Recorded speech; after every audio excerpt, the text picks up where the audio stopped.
Hey everybody, welcome to the next edition of Worldbuilding with DMDave.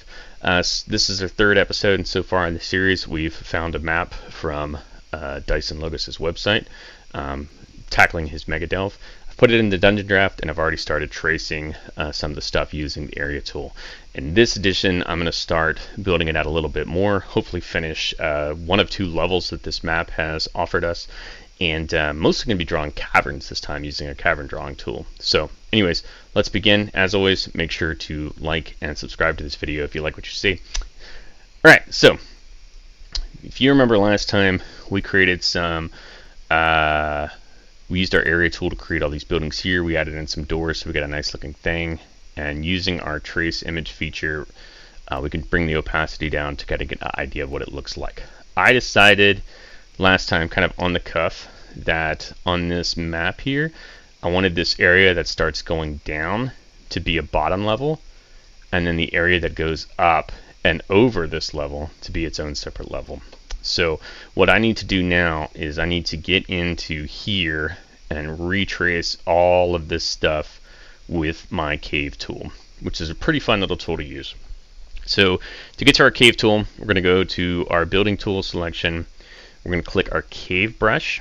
The cave brush comes in 5 different sizes, which you can cycle through with your bracket keys. So very similar to using like Photoshop if you've ever done that. I could change the ground color to anything I want. I'm just going to keep it original. If I really want to change it, I could change it in Photoshop and have a little bit more control. Plus the wall colors tools doesn't save it, the information in Dungeon Draft. You know, like I said, it's a great tool. Just some of the feet, you know, it's in still a very early mode. And then you can either blast open or dig a cave. I'm going to keep it on the dig a cave, and what I'm going to do is I'm just going to start tracing this with the brush. Let's go ahead and use our smallest brush possible. Now what's cool is when you start drawing over an area like this, and you can see it's kind of a light coloring going in there, you can see it already opens up the wall, and then it creates a rocky kind of wall layer here. And then all you got to do is just keep drawing around it. We can't really see the color of what we're painting right now because we've got the tracing tool on, but if I were to bring down the opacity on our trace tool a little bit, you probably can see what I'm doing a little bit better. Yeah, it's kind of like a bluish color that's coming in here. And then that's all we got to do is just kind of keep drawing up over it. I'm going to up one step with the brush so I can do it a little bit faster for us. Traditionally in D&D, I think it's good to have like a good mix, especially with like a good old school dungeon, like a good mix of like natural and hewn or like built out man-made walls.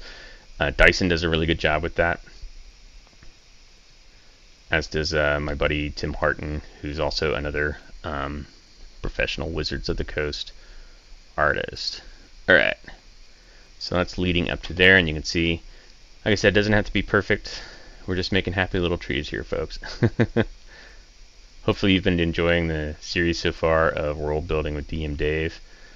I'd been kind of like puzzling what I wanted to do with my players, because a lot of them really have fun playing in some of my campaigns.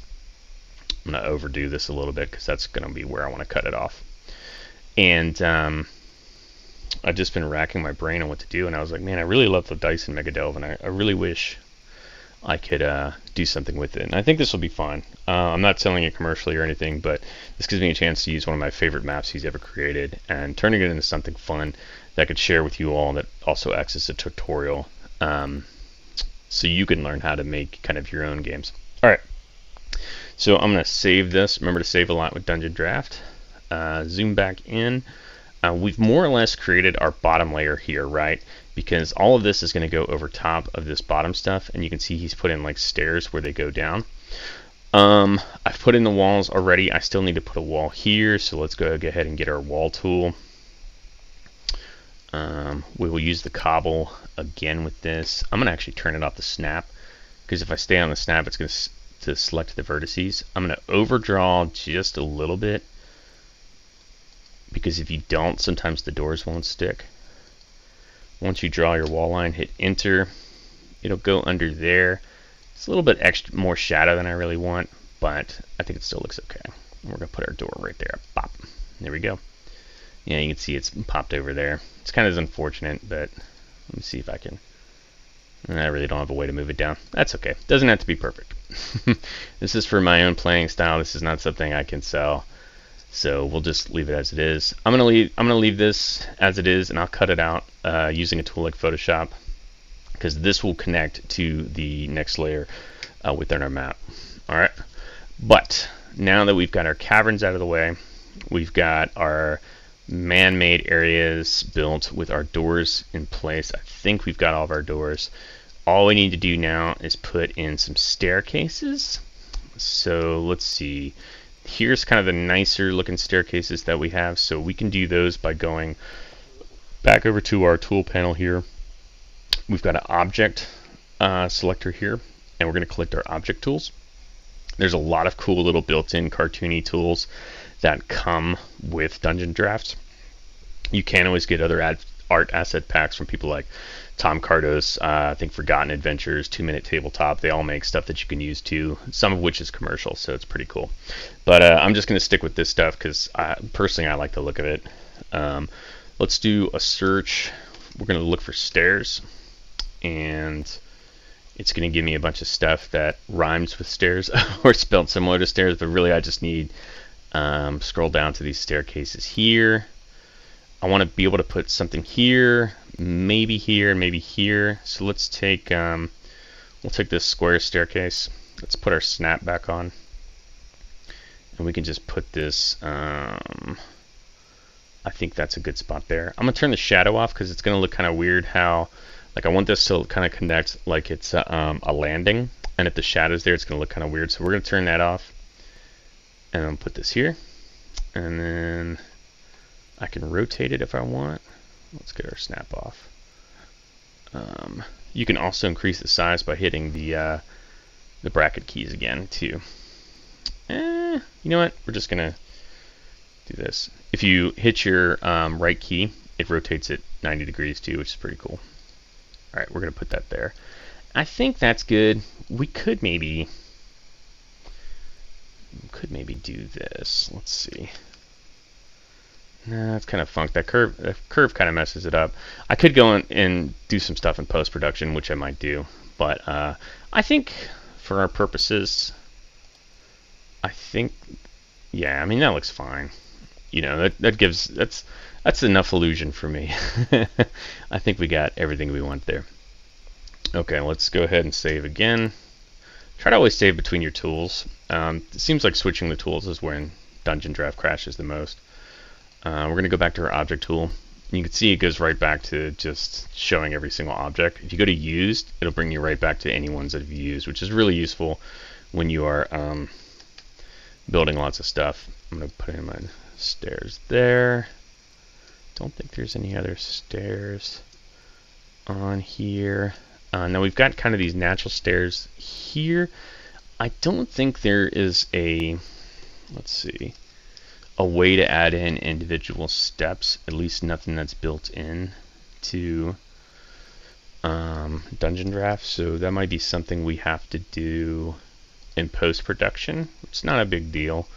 If you don't care that it looks the same, you know, you can just put in, you know, like, just get it so it looks like it fits in there. Like, I could probably fit it in like that, right? And it doesn't matter if it's not exactly where it is on the map. Yeah, just for simplicity's sake. So if you're not a Photoshop, like I've been doing Photoshop since the 90s, so I'm like, oh yeah, I'll make it in post. But if you're not someone who's been doing it since the 90s, you can just stick it in like this. There, that's good enough. We'll do the similar over here. Yeah, there. That looks good, right? Yeah. Why make it complicated? We need another one right here. Remember, you can resize with your brackets so it fits perfectly. All I gotta do is get underneath the things, zoom out, make sure to save. Let's see how it looks in our trace image. Alright, cool. Yeah, I think that looks pretty nifty, right? So there we go. This is the bottom layer of our place here that we've created now. And I think just a few more tweaks and we should be pretty good. If you wanted to add in some furniture and stuff like that, you could. I don't really know. Other than I know that this is going to have some Grimlocks in it, I really don't know what all this stuff is going to be. I'm going to show you how I'm going to generate that and come up with ideas using the Dungeon Master's Guide from 5th edition to do that. But for now, I think what all we'll do is let's go to our terrain tool. You can do a terrain brush, which will allow you to paint different stuff. You can also fill it. So if I wanted to fill this with gravel, I could do like that, or fill it with sand or whatever. I actually want to click the enabled button, and that turns it black. It gives it a nice solid black. You know where your stuff starts and ends like that. That way, when you're doing it in drawing dynamic lighting stuff in Roll20, you'll have it nice and clear. All right, so we've more or less got our whole first layer here. I think it looks pretty good. Our lower layer, so to speak. Let's go ahead and add our next level. So what we're going to do is going to go to our settings, same place where you find the trace. We're going to click our level settings, and then we're going to create, let's see, upper level. Okay, and then just accept that. And what that's going to do is it's going to give us a second level. You can see it automatically. What's interesting is Dungeon Draft's first level is going to have like that ground texture with it. The levels after that almost always have it disabled. But you can see it's still got our original traced image here, which is pretty convenient. We're going to go and we're going to click the compare levels down here. And I'm going to compare this to the ground level. And you can see, kind of hard to see with the trace on there. But if I got this down, you could see our ground level is kind of hiding there. All right, so what's pretty convenient about this is that all we have to do is, looks like mostly the cave brush. Here's a couple of natural rooms over here, so let's go ahead and draw those. The map is a little bit off, so let's get all that organized. And it looks like it's over top of the old stuff. Let me just make sure. Yeah, that looks good. Okay, cool. All right, so let's draw in these rooms real quick. Remember, building tool, click your box, make sure it's on the right settings, which is cave floor, and we want to make sure it's cobblestone. Keep our snap tool on. Boop, boop, doot. And we will use the brick tool for that. I think that works. Okay. All those we already drew, so we don't have to do these again. But I want to redraw these stairs here. So we're going to do that. And there's going to be a secret door there, which we can add in post pretty easily. I'm going to redraw this the same way I drew it the first time. With this here. Whoops. Delete will get rid of points for you. Remember to hit shift. Curve that up. Here. There. I think I made this curve even better than I did the other one. Now my OCD wants me to go back and fix that one, which I will. Let's get rid of this guy real quick.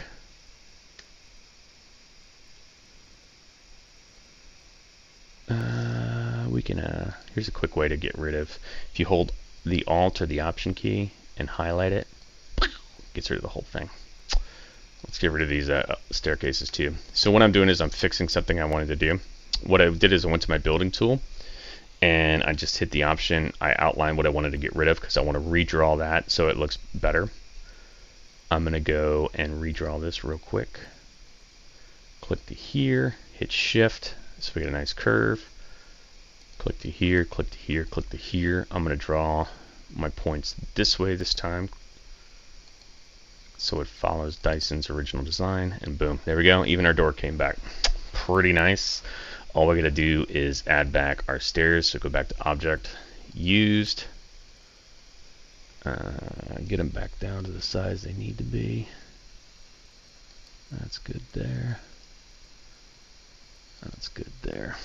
Okay, save that. All right, let's switch back to our upper level, and you can see it's almost an identical copy of it. Just the big difference this time is going to go in through this side versus the other side. Okay. All right, I think we've got all of our man-made rooms done. Next we'll be drawing our Caverns real quick, and once we're done with that, we will finish up this portion of it. Alright, so we will start over here. Remember to go to your building tool, your cave brush. We will start with the smallest one here and kind of draw in this area here where it's caved in. We'll add in the stairs and stuff later. As it branches out, I'm going to make my brush a little bit bigger for us. And all you got to do is draw all that here. This is such a cool map. And remember, this if you saw the first video, I showed you kind of what the whole thing looks like. There's 30 maps in all. This one's actually produced 2 on its own, which is pretty cool. So we're going to have at least 2 maps for my players to start in. Alright, there's the main entrance. That's how the players will get in. And what's cool is this map, it's got the one exit. A little bit off, but that's okay. Remember, this is for our purposes. So it can be a happy little tree. There's no such things as mistakes, right? It's just an opportunity for a shrub. Like, my son watches a lot of Bob Ross, so I'm used to listening to him in his smooth voice tell me how to do art. What's fun with this is once we get done actually drawing the map and stuff, the next thing we will do will be we're going to put this in Roll20, which will be a lot of fun. And yeah. Alright, so I'm just going to do this a little bit down here after this cliff, so it'll kind of branch between what I drew on the lower layer, and that way when the characters move down to that level. I don't want to connect this directly because there's a secret door there, so it's like almost touching. Anyways, like I was saying, like if they go here, you know, they'll get the load screen, and I'll take them somewhere else. They'll be like Morlock Retreat, Morlock Tunnels, lower level, or whatever I want to end up calling it. And what's cool is you can see the lower level here that I drew over on Dyson's map. It puts them both on the same thing, but for the purposes of this, I made it a little bit simpler, so we didn't have to figure out some goofy way to do it in like a VTT, which, like, I use Roll20 most of the time. I love Roll20. I mean, I've played Foundry and I've played, well, that's pretty much it. I've played Foundry and I've played Roll20. I have a good relationship with Roll20, so I use it a lot, and it's one I'm most familiar with. But as far as like one being better than the other, I can't really tell you one way or the other. I have licenses for both. I create content for both, but I prefer Roll20 just because I've got a lot of stuff on there. I'm gonna widen these tunnels out a little bit because you can see they kind of touch. Might be like kind of a cool gimmick to make it kind of like hard to move through. In the 5th edition game, moving through a small tunnel would create disadvantages for certain creatures. So sometimes it's okay to have that. If you've ever seen like the movie The Descent, the whole like claustrophobic getting stuck thing was pretty scary. You know, stuck in these small tunnels where you start freaking out. Oh God, it's all closing in on me. That's all we're doing here. Let's get that. Look out for little like boogers to get left behind. Remember, all you gotta do to like break through to this is just draw it in there, and then we'll add back in a wall through which that door can come. I'm gonna overdraw a little bit and then cut it off once I'm done. Pop. There we go. Let's zoom out. Alright, that's the upper level there. Looking good. Really only 2 walls I gotta draw, so we could do that real quick before ending this particular video. So this might want a little bit longer than some of the other ones have, but remember to turn off your snap, and you want to overdraw a little bit so it makes sure that the thing actually draws a door for you, because it might not if you don't make the wall big enough. Yeah, see, it didn't let me. It's not letting me put a door there. Let's do this instead. We will draw it. We'll use the original corners. Let's see if that works. Alright, so what I'm trying to do is I'm trying to get my door to fit in there. Okay, cool. Not perfect, but it'll do. We're gonna need a wall right here, so let's put one there.